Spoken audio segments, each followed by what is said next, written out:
क्या आप एक बिगिनर हो जिसको डाइट के बारे में, फूड के बारे में बिल्कुल भी आइडिया नहीं है, और जो इंटरनेट पे हवा चलती है कि भाई इतना प्रोटीन ले लो, इतना कार्बोहाइड्रेट्स ले लो, ये खा लो, वो खा लो और बॉडी बन जाएगी आपकी या फैट लॉस हो जाएगा। अगर आप कंफ्यूज हो ना एज ए बिगिनर, तो ये वीडियो आपके लिए है। पेन और पेपर लेके बैठना so that you can understand what I am saying. ठीक है, तो चलिए विदाउट वेस्टिंग टाइम स्टार्ट करते हैं वीडियो को। और थम्स अप बटन को जरूर क्लिक करना, यानी कि लाइक बटन दबाना। इससे पता चलेगा कि हमें आपको वीडियोस पसंद आते हैं। ठीक है, और सब्सक्राइब करने की जरूर सोचना अगर नहीं किया है तो। पहला पॉइंट क्या आता है? पहला पॉइंट है आपका, do not eat high protein. I know कि इंटरनेट में body builder turned influencers, fitness influencers and a lot of people आपको बताते होंगे कि भाई इतना ग्राम पर पाउंड बॉडी वेट आपको खाना पड़ेगा या इतना ग्राम प्रोटीन आपको पर केजी वेट खाना पड़ेगा, है ना। ये जो चीजें हैं ना, ये बॉडी बिल्डिंग पर्सपेक्टिव से बताई जाती हैं, और ये उस पर्सपेक्टिव से बताई जाती हैं जो थोड़ा सा इंटरमीडिएट टू एडवांस लेवल की चीजें हैं। ये आपके ऊपर अप्लाई नहीं होंगी और उनके लिए भी नहीं होंगी जो सीरियसली जिम, वर्कआउट, फिटनेस को उतना सीरियसली नहीं लेते। सो कोई जरूरत नहीं है आपको 150-200 ग्राम प्रोटीन खाने की दिन में, समझ रहे हो। यानी कि आपको अपने बॉडी वेट के हिसाब से पर पाउंड 1.5-2 ग्राम्स प्रोटीन कंज्यूम करने की कोई जरूरत नहीं है। ये बहुत ज्यादा होता है, ठीक है। बहुत जो हाई लेवल के body builders with lot of muscle mass, वो लोग कंज्यूम करते हैं, राइट। तो आप जब अगर ऐसा करने लगोगे एज अ बिगिनर, तो ये प्रोटीन को जो यूटिलाइज करने की शक्ति है वो आप में नहीं है। प्रोटीन यूटिलाइज होता है जब आपके पास मसल होता है। उसको तोड़ते हो जब आप, उसको रिकवरी के प्रोसेस में amino acids muscle building block बनाते हैं। मसल तो है ही नहीं आपके पास, अभी हड्डियां होंगी या फिर हड्डियों के ऊपर थोड़ा मसल होगा और फैट चढ़ा होगा, तो वो कहाँ जाएगा प्रोटीन? वो जाएगा आपके पेट में और इंडाइजेशन क्रिएट करेगा, आपको डाइजेशन की प्रॉब्लम हो जाएगी और वो प्रोटीन वेस्ट होगा। साथ ही साथ आपके पैसे बर्बाद होंगे। भाई प्रोटीन एक एक्सपेंसिव न्यूट्रिएंट है। आप चिकन, दूध, दही, अंडे वे प्रोटीन से लेने लग जाओगे 200-200 ग्राम, तो कितना खर्चा आएगा जेब पे। तो इसलिए समझो, एक तो पैसे बर्बाद कर रहे हो, ऊपर से डाइजेशन आपका खराब हो रहा है, ऊपर से कोई बेनिफिट नहीं है। ठीक है, तो ऐसी गलती बिल्कुल ना करें। जब आप स्टार्ट कर रहे हो एज अ बिगिनर, तो आपको कुछ नहीं, अपनी जो रेगुलर इंडियन डाइट है ना, आपके कल्चर में जो खाना खाते हो आप, रोटी, सब्जी, दाल, चावल और थोड़े बहुत पनीर, ये वो सोयाबीन वगैरह, इसी में आपको थोड़े से अंडे ऐड करके या थोड़ी सी एक्स्ट्रा प्रोटीन ऐड करके थोड़ा सा उसको इंक्रीज करना पड़ता है। That's it. अब ये थोड़े से का क्या मतलब है? थोड़े से का मतलब है कि अगर आप इसको नंबर्स में कैलकुलेट करना चाहते हैं, तो पर पाउंड बॉडी वेट के 0.6 या 0.7 ग्राम्स प्रोटीन से मल्टीप्लाई जब आप करोगे, तो उतना प्रोटीन आपको लेना चाहिए। यानी कि अगर आपका वेट मान लो कि 110 पाउंड है, तो 110 पाउंड होने के हिसाब से आप 70-80 ग्राम्स प्रोटीन भी लोगे इनिशियल पीरियड में, शुरुआती दिनों में। बिगिनर्स जब आप हो, बिगिनर स्टेज में हो, तो काम चल जाएगा आपका। प्रोटीन की रिक्वायरमेंट तब बढ़ती है जब आपका मसल साइज बढ़ने लगे धीरे धीरे, और वो धीरे धीरे बढ़ेगा। अचानक से एक दिन आप 50 किलो के सोए और दूसरे दिन आप 100 किलो के थोड़ी उठोगे। आप जो 50 किलो के सोओगे तो 6 महीने, साल भर बाद शायद हो सकता है 55 के पहुंचो। तो जब 5 किलो बढ़ाने में आपको 1 साल लग रहा है, तो भाई आप प्रोटीन इतना जल्दी क्यों बढ़ा रहे हो? सो टेक्निकली समझना पड़ता है, धीरे धीरे बढ़ाइए। 0.6 से स्टार्ट करिए एंड देन स्लोली ग्रेजुअली 6 महीने, साल भर में 0.8 तक पहुंचो पर पाउंड बॉडी वेट के हिसाब से प्रोटीन की क्वांटिटी। ठीक है। दूसरी मिस्टेक आती है यहाँ पे, स्टॉप हेटिंग कार्बोहाइड्रेट्स। उसको नापसंद करना या डिमोनाइज करना बंद करो भाई। ये पता नहीं किसने चला दिया है कि कार्बोहाइड्रेट्स नहीं खाने चाहिए, फैट चढ़ जाता है बॉडी में, और आपको ग्लूटेन है और ब्लड शुगर बढ़ा देता है। अरे भाई, कार्बोहाइड्रेट्स एक ऐसा सोर्स है जो हमारी बॉडी के लिए ना प्राइमरी सोर्स ऑफ एनर्जी होता है। फॉरगेट दुनिया क्या कह रही है, कोई क्या कह रहा है, साइंस क्या कहती है। साइंस ये कहती है कि हमारी बॉडी के लिए पहला जो सोर्स होता है एनर्जी का, वो होता है शुगर, यानी कि कार्बोहाइड्रेट्स। कार्बोहाइड्रेट से ही शुगर मिलती है।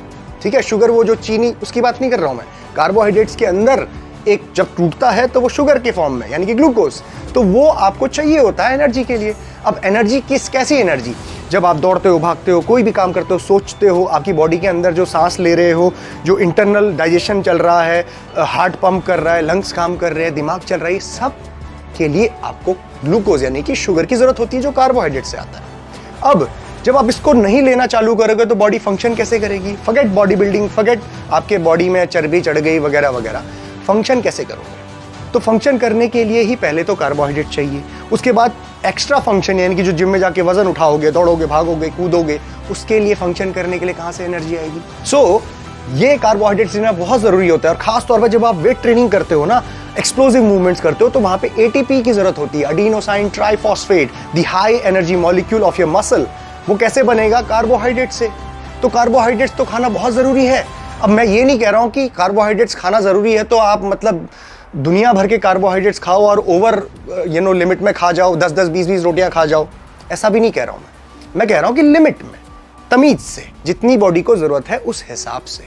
और अपने कार्बोहाइड्रेट्स को फ्राई मत करो, अपने कार्बोहाइड्रेट्स में एक्स्ट्रा शुगर मत डालो, दूध पी रहे हो उसमें चीनी मत डालो, समझ रहे हो? तो ये जो एक्स्ट्रा चीजें आप करते हो ना, तेल में फ्राई कर देना, शुगर सिरप डाल देना, वो काम खराब करता है। सो कार्बोहाइड्रेट्स अच्छे हैं, फ्रूट्स अच्छे हैं, एक फ्रूट दिन में आप खाओ, 1 या 2 फ्रूट खाओ, होल फ्रूट, आपको बहुत बेनिफिट्स मिलेंगे। सिर्फ कार्ब्स, उसके अंदर शुगर ही नहीं बल्कि आपको कई सारे न्यूट्रिएंट्स भी मिलेंगे। ओट्स खाओ, पोहा खाओ, राइस खाओ, राइट, दाल खाओ, तो ये सारी चीजें कार्ब्स के अंदर आती हैं एंड इट वर्क्स। और आपको चाहिए होगा एज अ बिगिनर, सो हर आपके मील में थोड़ा थोड़ा कार्बोहाइड्रेट्स का अमाउंट होना चाहिए, चाहे आपका नाश्ता हो, चाहे आपका लंच हो, या फिर डिनर हो, या बीच में कोई स्नैक हो, उसमें आप थोड़ा सा कार्बोहाइड्रेट्स रख सकते हैं। अगर आप मैं इन जनरल बताऊं तो मतलब लगभग 30%, 35% आपकी ओवरऑल प्लेट का कार्बोहाइड्रेट्स आप रख सकते हो, ठीक है। तीसरी मिस्टेक आती है यहां पे, don't go crazy on your calorie restriction. Calories में इतना हार्ड मत जाओ भाई, don't try to become Rambo in 6 months। As a beginner आपके पास ना मसल है, ओवरऑल बॉडी का फैट बढ़ा हुआ है, सब एक्सरसाइज करना नहीं आता, पेन क्या होता है, इंजरी क्या होता है, इसमें फर्क नहीं मालूम, और आप 6 महीने में सोचते हो कि मैं रैम्बो बन जाऊंगा, और कैलोरीज को ऐसा कट करते हो। किसी इन्फ्लुएंसर ने बता दिया आपको कि भाई ऐसे काउंट करो, इतना कैलोरी डेफिसिट करो और उसके बाद आपको गोल आपका अचीव हो जाएगा। यू गेट कंफ्यूज्ड और आप ऐसी इतनी हार्ड कैलोरी वाली डाइट बना देते हो जो आप कंटिन्यू कभी नहीं कर पाओगे। So don't do this mistake, easy रहो भाई। आप अपनी बॉडी में अगर अपने कैलोरी लिमिट से थोड़ा बहुत ज्यादा भी खा रहे होगे ना, यानी कि सरप्लस में भी होगे ना, तो कोई फर्क नहीं पड़ने वाला, कोई आप पे केस नहीं करेगा, आपकी बॉडी फिर भी बनी जाएगी। क्योंकि पहला एम एज अ बिगिनर आपका होता है to build muscle and strength. Gym में जाके आपको भरपूर ताकत से वेट उठाना है, स्ट्रेंथ डेवलप करनी है उस मूवमेंट को, मोशन को, यानी कि एक्सरसाइज को करते हुए, एंड उसका जो रिजल्ट मिलेगा वो है आपका मसल का बढ़ना, यानी कि हाइपरट्रॉफी। यही आपका एम है। अगर उसको करने के लिए आपको थोड़ी कैलोरी ज्यादा भी लेनी पड़ रही है इनिशियली, और थोड़े बहुत आपके एब्स नहीं भी दिख रहे हैं, कोई फर्क नहीं पड़ता।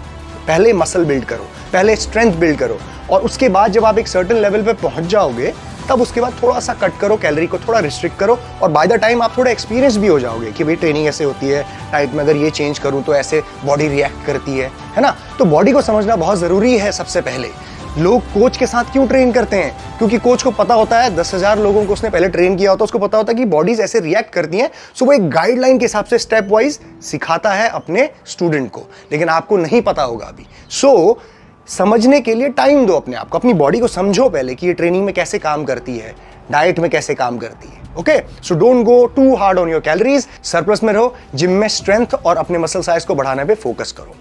ऑलराइट गाइस, तो ये थी हमारी सारी मिस्टेक्स जो एज अ बिगिनर आप डाइट में, न्यूट्रिशन में अभी भी 2024 में कर रहे हो। So stop doing this. अगर आपको ये वीडियो पसंद है तो नीचे कमेंट सेक्शन में मुझे बताइए।